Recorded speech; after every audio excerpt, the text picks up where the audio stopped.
They thought I was a sweet, easy target, fresh from my bakery.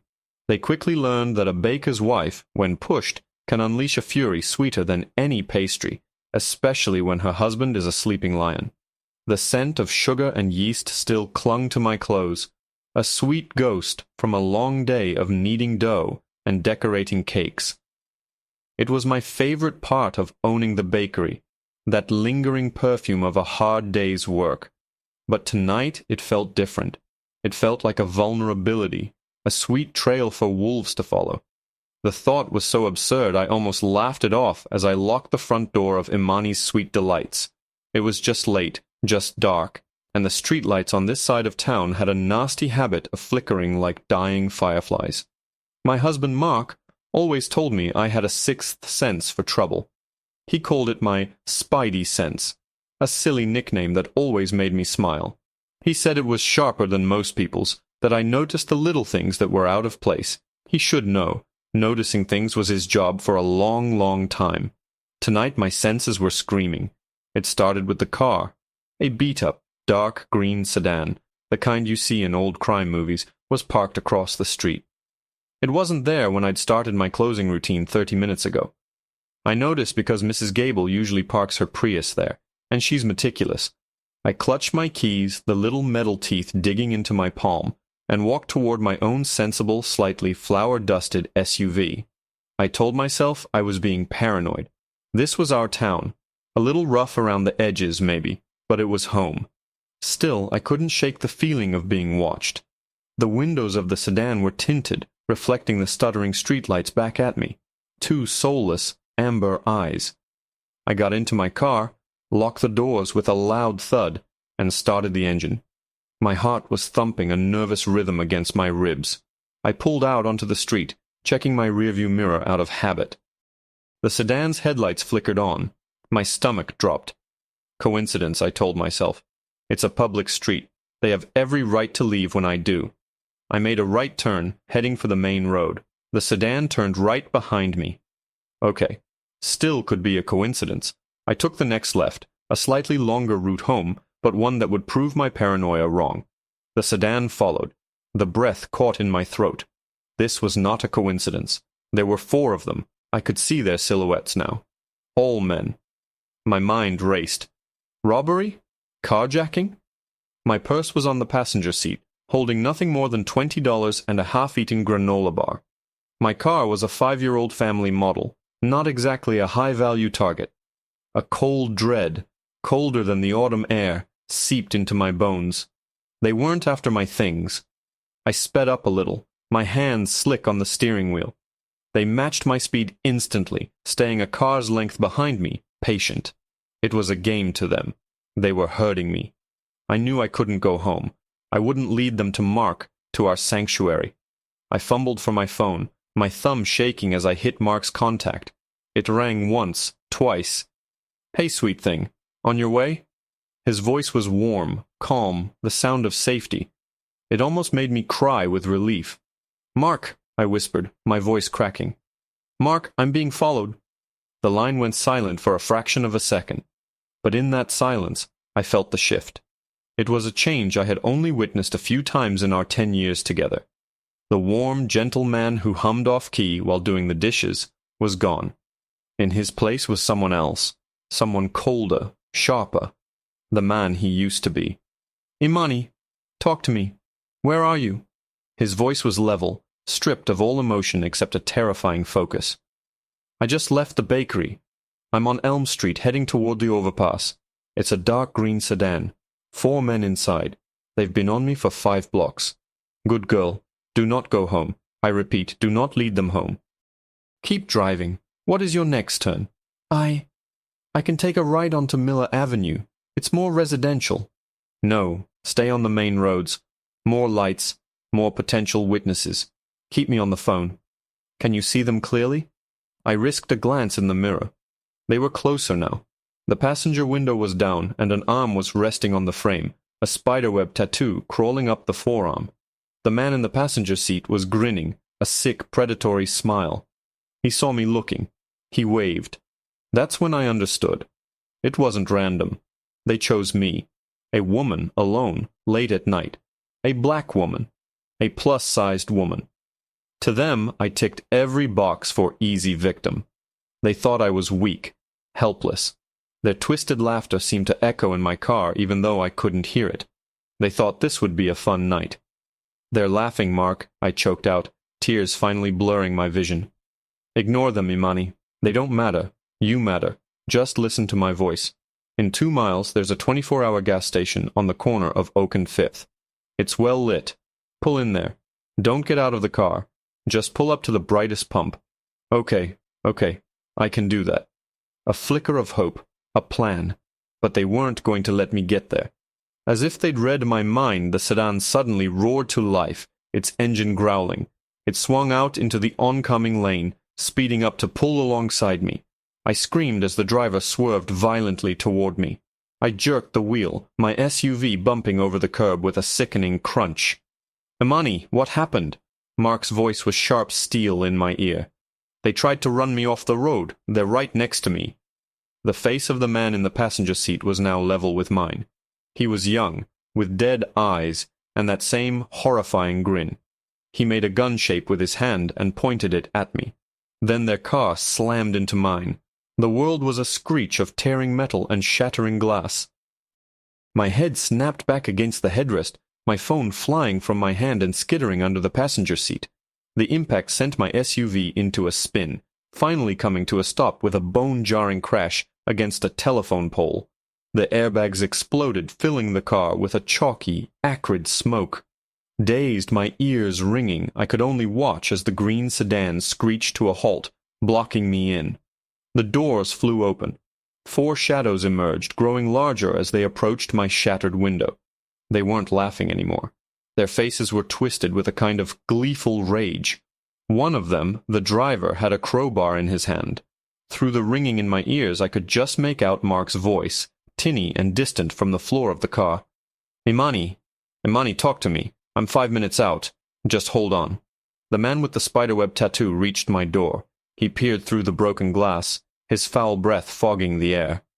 "Nowhere left to run, fatso," he sneered, his hand reaching for the mangled door handle. "Time to play." The world was a muffled roar, a high-pitched whine that drowned out everything else. My cheek was pressed against the rough synthetic fabric of the airbag, the chalky powder filling my lungs and making me cough. Panic was a physical thing, a wild bird thrashing in my chest. My door was hopelessly jammed, the metal groaning in protest as the man with the spiderweb tattoo yanked at the handle. He swore, spitting on the ground, and then stepped back. The one with the crowbar took his place. He was bigger than the others, with a shaved head that gleamed under the flickering streetlight. He didn't say a word. He just hefted the crowbar, testing its weight, and gave me a look of such casual cruelty it stole the air from my lungs. This was just a Tuesday night for him. I was just a broken toy. My mind, disconnected from my trembling body, was racing, grabbing for any thread of a plan. Mark's training. He'd never taught me to fight, not really. But he'd taught me to think. Never accept the situation, he'd say. Always be looking for the exit, the weapon, the advantage. My eyes darted around the crumpled interior of my car. My purse was on the floor, useless. The only thing within reach was my stainless steel travel mug, still half full of lukewarm coffee. It was heavy. It was solid. It was something. The first impact of the crowbar against the doorframe was a deafening crack that shot through my entire body. The second strike shattered what was left of my window, sending a shower of glass cubes across my lap. A hand, grimy and calloused, snaked through the opening, fumbling for the interior lock. I didn't think. I reacted. I gripped the mug and swung it with all the force my terrified body could muster, bringing it down hard on the reaching hand. There was a satisfying crunch of bone and a howl of pain. The hand vanished. For a split second, a surge of triumph shot through me. I did that. I fought back. The triumph was short-lived. A furious face appeared in the window, not the man I'd hit, but the one with the tattoo. His predatory grin was gone, replaced by a mask of pure rage. "You stupid bitch," he snarled, and then the door was wrenched open with a shriek of tortured metal. Rough hands grabbed me, one on my arm, one tangled in my hair, and I was dragged from the relative safety of my car. I landed hard on the asphalt, the sharp gravel digging into my knees and palms. The smell of gasoline and my own spilled coffee filled the air. They surrounded me, 4 jackals closing in, their shadows long and monstrous in the dim light. "Thought you were tough, huh?" said the man I'd hit, cradling his hand. "Let's see how tough you are now." The one with the crowbar nudged my side with his steel-toed boot. "Look at her. Crying already." He laughed, a harsh, ugly sound. "What's the matter? Nobody ever told you this part of town ain't safe for your kind after dark." They were enjoying this. My fear was like a drug to them. They wanted to break me down, piece by piece, savoring every moment. I squeezed my eyes shut, trying to picture Mark's face, trying to hold on to the sound of his voice on the phone. "I'm 5 minutes out. Just hold on." How long had it been? 3 minutes? 4? It felt like a lifetime. "Get her up," the leader, the one with the crowbar, commanded. 2 of them hauled me to my feet, my arms pinned painfully behind my back. I stared into the face of my tormentor. He was close enough now that I could smell the stale beer and cigarettes on his breath.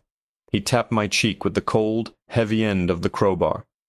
"You know, we were just going to have a little fun, scare you, take your cash. But you had to go and hurt my friend," he said, his voice dropping to a low, menacing growl. "So now we got to teach you a lesson, a real lesson." He raised the crowbar. My life didn't flash before my eyes. All I could see was Mark's smile. All I could think was that I would never see it again. I tensed, bracing for the impact, a sob catching in my throat. That's when we heard it. It wasn't a siren. It was the sound of a powerful engine, not revving, but humming with a deep, controlled energy. A set of intensely bright LED headlights cut through the darkness, pinning us in their glare like cornered animals.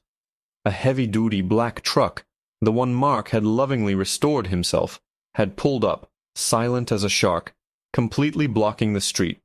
It hadn't screeched to a halt. It had simply arrived. The 4 men turned, annoyed and blinded by the light.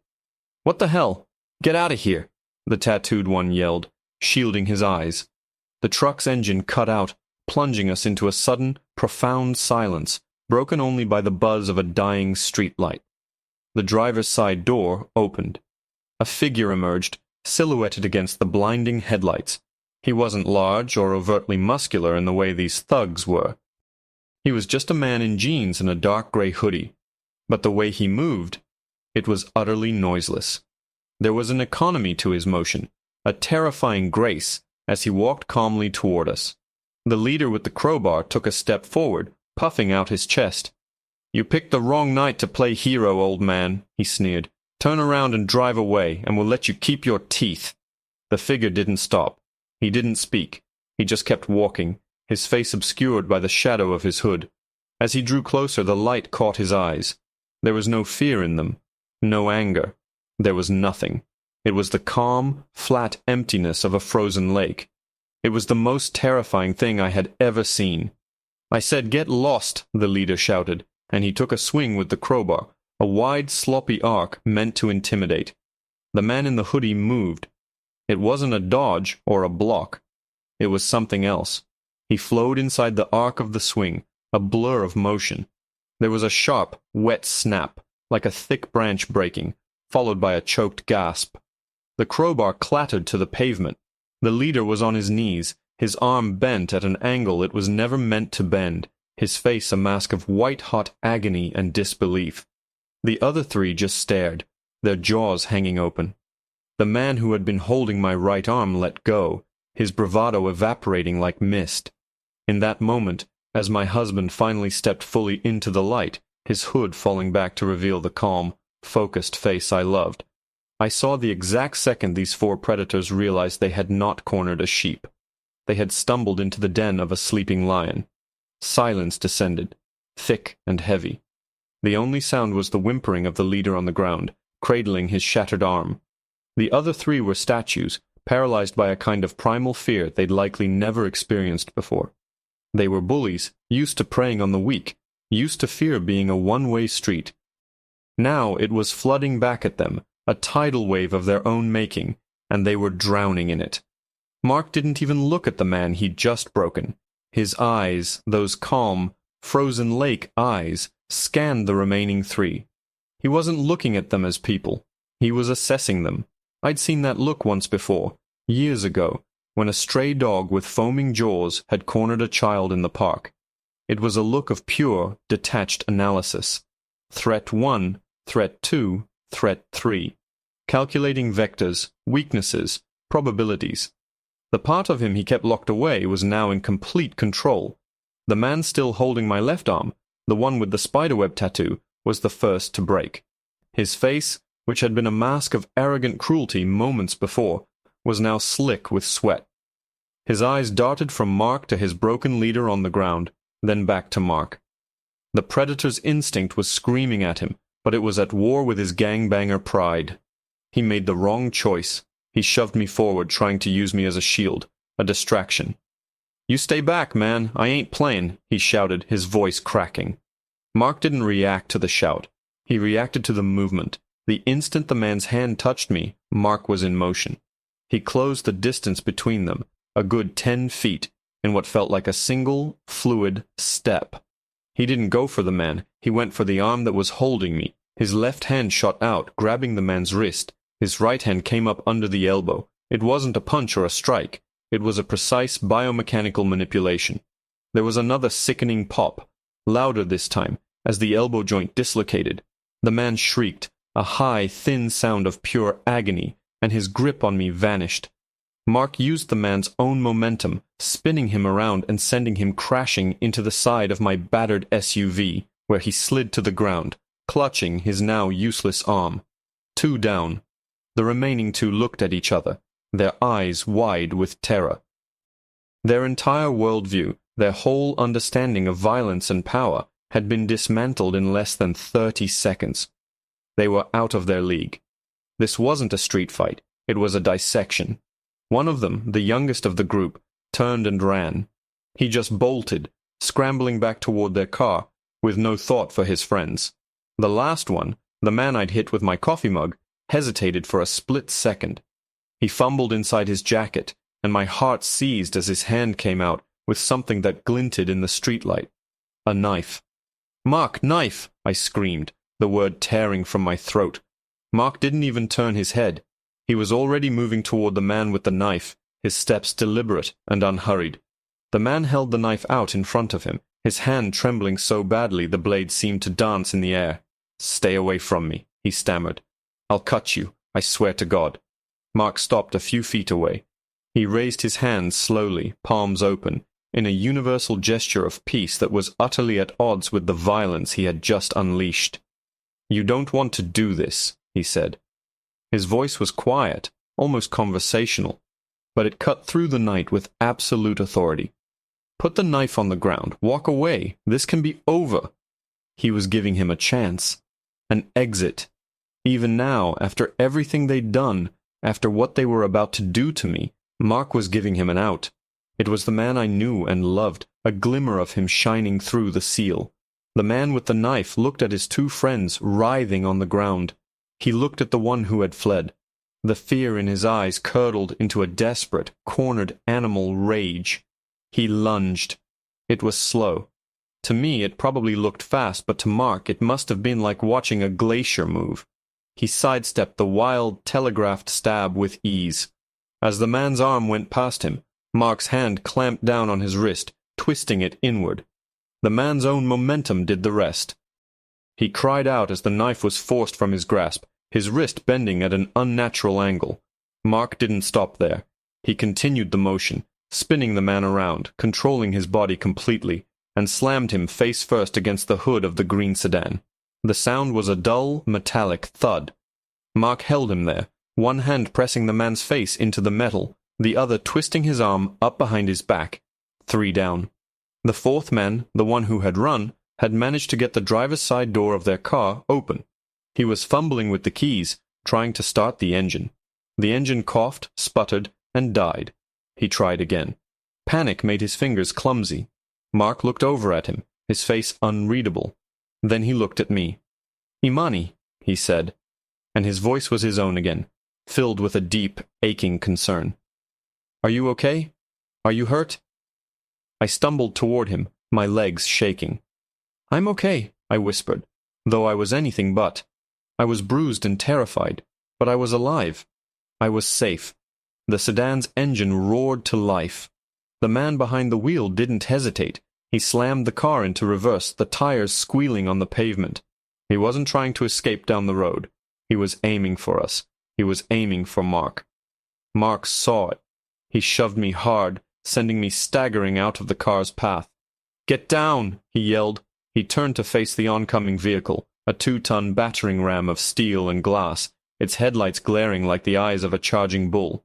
He had nowhere to run, nowhere to go. The car was accelerating, a death machine closing the last few feet in a fraction of a second. My scream was lost in the roar of the engine as the sedan plowed directly into him. The sound of the impact was a sickening crunch of metal on flesh and bone, a sound that would be seared into my memory forever. The sedan's grille hit Mark square in the chest, lifting him off his feet and throwing him backward like a rag doll. He slammed onto the hood of his own truck with a force that dented the heavy-gauge steel, then slid bonelessly to the asphalt below. He didn't move. For a heartbeat, the world stopped. The driver of the sedan stared, his eyes wide with a mixture of shock and twisted triumph.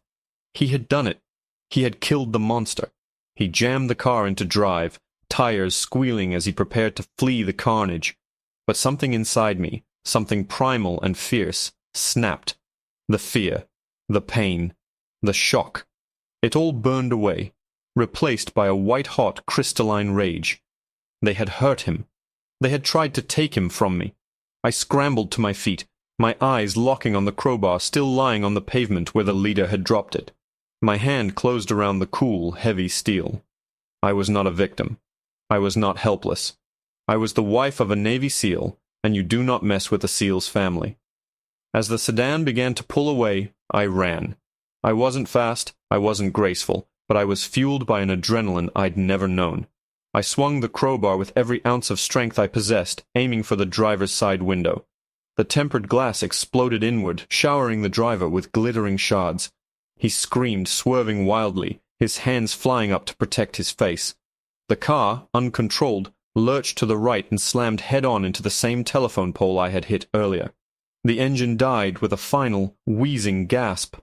The driver was slumped over the wheel, groaning, momentarily stunned. I dropped the crowbar. Its purpose served, and scrambled to Mark's side. "Mark! Oh God, Mark, please!" I sobbed. My hands hovering over him, afraid to touch him, afraid of what I might find. He was lying on his back, his eyes closed, a trickle of blood running from a cut on his forehead. Then his eyes flickered open. They were hazy, unfocused, but they were looking at me. "Imani!" he rasped, his voice a strained whisper. "Did he get away?" Tears of relief streamed down my face, mixing with the grime and blood. "No," I choked out. "No, baby, he didn't get away." I stopped him. A flicker of a smile touched his lips, a look of immense pride that warmed me to my soul. "Knew you had it in you," he breathed. "My tough girl." He coughed, a deep rattling sound that shook his whole body. "Check the truck. Glove box. First aid." I didn't want to leave him, but his words were an order born of years of training. I pulled myself up, ran to his truck, and found the military-grade first aid kit exactly where he said it would be. By the time I got back, sirens were screaming in the distance. Someone must have called the police. Mark was already trying to sit up, his face pale and tight with pain. "Broken ribs, I think," he grunted, pressing a hand to his side. "Maybe a concussion. I'll live." He looked at the scene around us, the 3 groaning men, nursing their broken and dislocated limbs. The 4th slumped in his wrecked car. And me, standing there with a blood-smeared face, looking like a warrior queen. The police arrived in a storm of flashing blue and red lights. They took in the scene with wide, disbelieving eyes. To them it must have looked like a war zone. One large black woman, one man who looked like he'd been hit by a truck, and 4 supposed tough guys, completely and utterly incapacitated. The explanation was a blur of statements and paramedics. Mark, ever the professional, gave a calm, clipped version of events, leaving out the more efficient details of his methods. He was a husband protecting his wife from a violent assault. It was self-defense. The evidence, my wrecked SUV, my bruises, the weapons, the fact that 4 men had cornered 1 woman was overwhelmingly in our favor. As they loaded Mark onto a stretcher to take him to the hospital, he grabbed my hand. His grip was strong. "You were so brave, Imani," he said, his voice full of a raw emotion he rarely showed. "They picked the wrong woman." "They picked the wrong husband," I corrected, squeezing his hand back. Later that night, sitting by his hospital bed, I watched him sleep. He had 2 cracked ribs, a moderate concussion, and more bruises than I could count, but he was alive. He was going to be fine. The police had told us the 4 men were part of a local gang with a long list of priors for assault and robbery. They were known for targeting people they perceived as easy marks. They saw me and saw a fat black woman, alone and vulnerable. They saw a soft target, an evening's entertainment.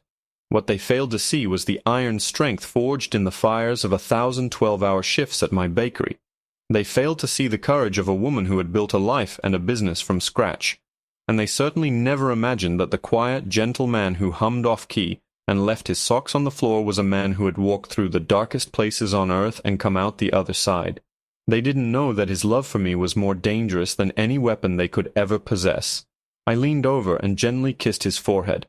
The scent of antiseptic had replaced the sweet smell of sugar and yeast. But it was okay. It was the smell of survival. We were survivors. They thought they could break me, but they only succeeded in showing me how strong I truly was.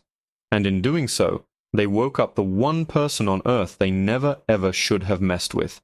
They targeted a fat black woman, not knowing her love was protected by a lion.